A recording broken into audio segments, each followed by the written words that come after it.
샬롬, 이동춘 목사입니다. 오늘도 여러분의 삶이 주님의 평안으로 가득하시길 기원하며 하나님의 말씀을 나누겠습니다. 오늘 주시는 말씀은 누가복음 19장 1절에서부터 10절의 말씀입니다. 이 말씀 중에 8절에서부터 10절을 읽겠습니다. 삭개오가 서서 주께 여짜오되 주여 보시옵소서. 내 소유의 절반을 가난한 자들에게 주겠사오며 만일 누구의 것을 속여 빼앗은 일이 있으면 내 갑절이나 갚겠나이다. 예수께서 이르시되 오늘 구원이 이 집에 이르렀으니 이 사람도 아브라함의 자손이미로다.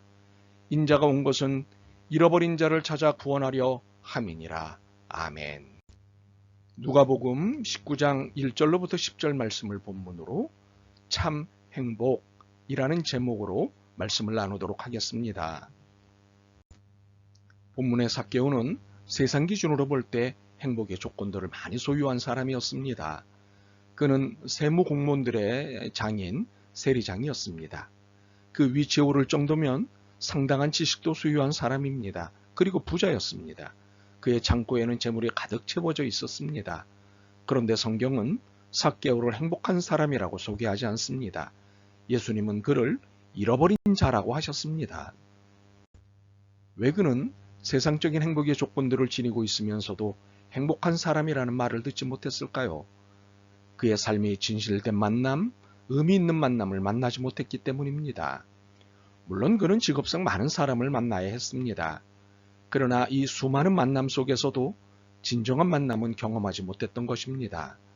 모든 만남은 늘 허무할 뿐이었습니다. 쿠바의 어느 섬 해변 오두막에 산티아고라는 노인이 살고 있었습니다. 그는 작은 돛담배로 물고기를 잡는 어부였습니다. 한 번은 물고기를 잡기 위해 멕시코만까지 가게 되었습니다. 그런데 무려 84일 동안 한 마리의 물고기도 잡지 못했습니다. 드디어 85일째 되던 날 물고기 한 마리가 걸렸습니다. 그 물고기는 노인이 평생 한 번도 잡아보지 못한 큰 물고기였습니다. 어찌나 힘이 세던지 노인은 물고기에게 이리저리 끌려다녔습니다. 그러기를 이틀이 지났지만 물고기의 힘은 여전하였습니다. 9월의 바다는 매서운 바람을 동반하였습니다. 홀로 외롭게 투정하는 노인은 지칠 수밖에 없었습니다. 3일째가 됐을 때였습니다. 물고기도 힘들었던지 가끔씩 몸을 수면 위로 드러냈습니다. 노인은 이때를 놓치지 않고 그의 작사를 물고기의 옆구리에 꽂았습니다. 큰 물고기의 흰 뱃살이 수면 위로 떠올랐습니다. 노인은 오랜만에 큰 행복에 젖어들었습니다. 그런데 이게 웬일입니까? 물고기에 찢어진 살틈에서 흘러나온 피냄새를 맡고 상어떼가 몰려왔습니다. 노인은 몰려오는 상어떼와 밤새도록 필사적으로 싸움을 했습니다. 안타깝게도 배가 포고에 닿았을 때 대어의 자취는 온데간데 없었습니다. 하얀 뼈만이 앙상하게 남아 있었습니다. 노인은 지친 몸을 이끌고 침대에 들어가 깊은 잠에 빠졌습니다. 해밍웨이의 작품 노인과 바다입니다. 인생이 이런 것임을 보여주는 작품입니다. 평생 무언가를 차지하기 위해 피나는 노력을 합니다. 때로는 자존심도 내팽개치면서까지 최선을 다합니다. 드디어 무언가를 얻은 것 같습니다. 이제야 비로소 원하던 행복을 얻은 것 같습니다. 그런데 문제는 이것이 영원하지 않다는 사실입니다. 하루아침에 사라지기도 하고 길게 있어도 언젠가는 내가 세상을 떠나야 할 때가 온다는 사실입니다. 결국은 허무함입니다. 본문 속의 삭개오도 역시 이러한 인생의 허무함을 절감한 사람입니다. 그는 평생을 돈과 명예를 얻기 위해 앞만 보고 달렸습니다. 그래서 돈을 벌었고 명예도 얻었습니다. 세리장이라는 권세도 얻었습니다. 그런데 그는 사람들로부터 따돌림 받는 사람이 되었습니다. 이유가 무엇일까요? 삭개오라는 이름의 뜻은 순결이지만 그의 삶은 순결하지 못했습니다. 당시 세리라고 하는 직업은 동족을 학대하고 착취하는 직업이었습니다. 무자비하게 세금을 거두어 일부는 로마에, 일부는 자신을 위해 착복하였습니다. 삭개오가 그런 세리들의 장이었습니다. 그러니 사람들로부터 미움을 받는 것은 당연했습니다. 누가 이런 삭개오 주변에 오겠습니까? 결국 그는 삶의 허무와 갈증을 느낄 수밖에 없었습니다. 당연히 행복할 리 없었습니다. 참으로 삭개오는 허물로 인한 갈증이 너무도 깊었습니다. 견디기가 너무 어려웠습니다. 이때 예수님에 대한 이야기를 들었습니다. 예수님이 자신의 삶의 허무와 갈등을 해결해 주실 분이라는 생각이 들었습니다. 그래서 그는 주님을 만나야겠다고 결심했습니다. 그의 안에 있는 고독과 목마름이 새로운 삶을 향한 간절함으로 작동하기 시작한 것입니다. 그런데 주님을 만나기를 소원하는 삭개오에게는 넘어야 할 산이 있었습니다. 이미 많은 사람들이 예수님 주변에 몰려 있었기 때문입니다. 삭개오가 비집고 들어갈 틈이 없었습니다. 무엇보다 그의 작은 키 때문이었습니다. 예수님을 만날 수 없을 뿐만 아니라 얼굴조차 보지 못할 상황이 되었습니다. 이에 삭개오는 뽕나무에 올라갔습니다. 사실 그가 뽕나무에 올라갔다는 것은 굉장한 용기입니다. 그의 이러한 모습을 본다면 얼마나 많은 사람들이 비웃겠습니까? 키가 작으니 올라간다고 놀리겠지만 무엇보다 죄인인 주제에 주님을 보고 싶어 한다고 비아냥거릴 것입니다. 그러나 그는 큰 용기를 냈습니다. 우리는 체면 차리느라 손해를 볼 때가 있습니다. 체면 때문에 그 좋은 기회를 잃습니다. 그러니 주님을 만나기 원한다면 체면을 버려야 합니다. 자존심을 버려야 합니다. 솔직한 마음으로 주님 앞에 나가야 합니다. 주님을 보기 위해 이렇게 용기를 내 뽕나무에 올라간 삭개오에게 놀라운 일이 일어났습니다. 예수님께서 삭개오 앞에 오신 것입니다.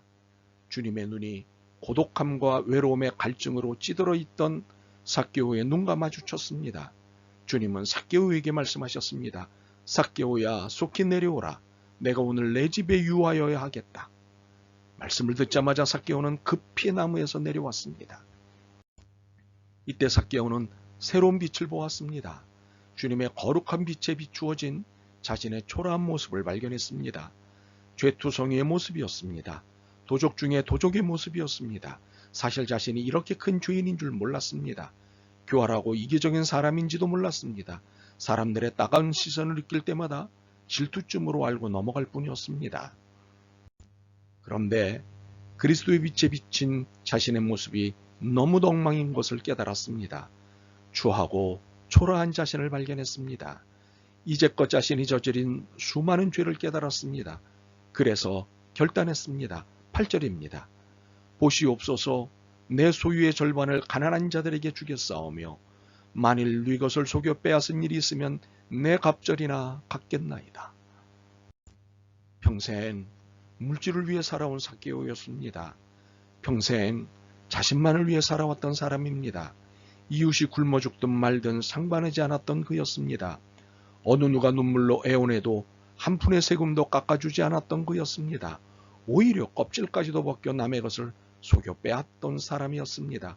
그런데 그가 고백합니다. 내 소유의 절반을 나누어 주겠습니다. 네 것을 속여 빼앗은 일이 있으면 4배나 갚겠습니다. 이 얼마나 놀라운 고백입니까? 얼마나 극적인 변화입니까? 어느 날 한 갈매기가 한 부둣가에서 버려진 생선 한 마리를 발견했습니다. 그는 그것을 2발로 낚아챘습니다. 그리고 그것을 가지고 공중으로 날아올랐습니다. 그런데 순간 허기진 갈매기들이 때로 몰려왔습니다. 그들은 그 물고기를 빼앗으려 필사적으로 그의 뒤를 따라 날아올랐습니다. 그래서 그는 더 높이 뜨기도 하고 해변으로 낮게 비행도 했습니다. 그러나 그들은 물러서지 않았습니다. 그는 하는 수 없이 위로 높이 올라 발에 움켜진 먹이를 떨어뜨렸습니다. 그러자 수십 마리의 떼거리가 그것을 잡으러 손살같이 바다 쪽으로 내려갔습니다. 그때 그는 한 깨달음을 얻었습니다. 바로 푸른 하늘이 자기 몫이 되는 것을 깨달았습니다. 썩은 생선 하나를 포기하자 그 넓은 창공이 그의 눈에 들어왔습니다. 누구하고도 소유권을 두고 다툴 필요가 없는 하늘이 자기 머리 위에 있었습니다. 그날의 경험으로 포기하면 모든 것이 내 것이 된다는 사실을 깨닫게 된 것입니다. 주님을 만난다는 것이 이런 의미입니다. 움켜진 것을 포기하는 결단이 있어야 주님을 진정으로 만날 수 있습니다. 모두가 목숨을 걸고 좇는 것들로부터 한 발 물러서는 결단이 있어야 합니다. 삭개오는 그것을 경험했습니다. 평생을 쫓아왔던 물질을 주님 앞에서 포기한 그 순간 그는 이제껏 한 번도 느껴보지 못한 인생의 의미를 얻게 되었습니다. 참 행복을 얻었습니다. 갈매기가 물고기 하나를 포기했을 뿐인데 무한한成功을 얻을 수 있었던 것처럼 신앙도 마찬가지입니다. 나를 포기할 때, 세상에 대한 집착을 포기할 때 순간 쏟아지는 햇빛처럼 무한한 기쁨을 얻게 됩니다. 무한한 자유를 얻게 됩니다. 진정한 행복을 소유할 수 있게 됩니다. 이런 자유, 이런 행복을 예수님 안에서 마음껏 누리는 여러분이 되시길 기원합니다. 아멘. 주님, 참다운 삶을 살고 있다고 생각했는데 아직도 잘못 이해하고 있는 것을 깨달았습니다. 주님과 진정으로 살기 위해서는 자신이 붙잡고 있는 것을 기꺼이 포기하고 주님을 붙잡아야 한다는 사실을 깨달았습니다. 진정 주님의 사람으로 살게 도와주옵소서. 예수 그리스도의 이름으로 기도드립니다. 아멘. 오늘도 여러분의 믿음과 삶을 응원합니다. 사랑합니다.